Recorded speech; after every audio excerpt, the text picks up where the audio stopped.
ईमान और उदारता का इनाम। हसनाबाद नाम के एक छोटे से गांव में अहमद अपने परिवार के साथ रहता था।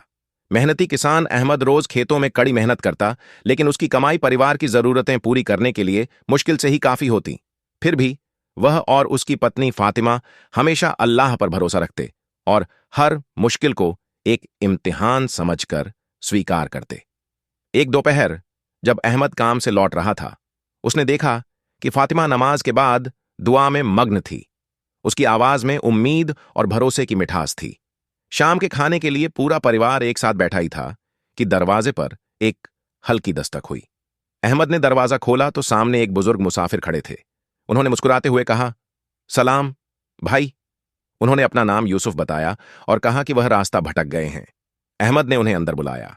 फातिमा ने मेहमान को पानी दिया और घर में जो भी थोड़ा बहुत खाना था वही उनके साथ साझा किया। रात भर यूसुफ ने अपने सफर की कहानियां सुनाईं, जिससे घर में शांति और सुकून भर गया।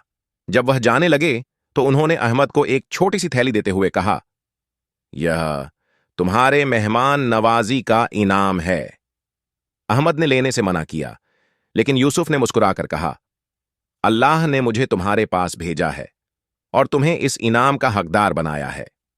जब अहमद ने थैली खोली तो उसकी आंखें हैरानी से फैल गईं। उसमें सोने के सिक्के थे।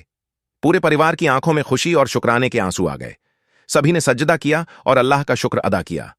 अहमद को एहसास हुआ कि ईमान और दरिया दिली का इनाम अल्लाह हमेशा देता है, कभी कभी बिल्कुल अनदेखे तरीकों से। इस खुशी को अपने तक सीमित रखने के बजाय अहमद और फातिमा ने इस दौलत का एक हिस्सा जरूरतमंदों में बांट दिया। सबक: अल्लाह हमेशा अपने नेक बंदों को अनोखे तरीकों से नवाजता है। सच्ची आस्था और दरिया दिली कभी भी बेकार नहीं जाती। मजीद ऐसी वीडियोस को देखने के लिए चैनल को सब्सक्राइब करिए और साथ में बेल आइकॉन को प्रेस करें टेक आपको ऐसी अच्छी वीडियोस मिल सकें।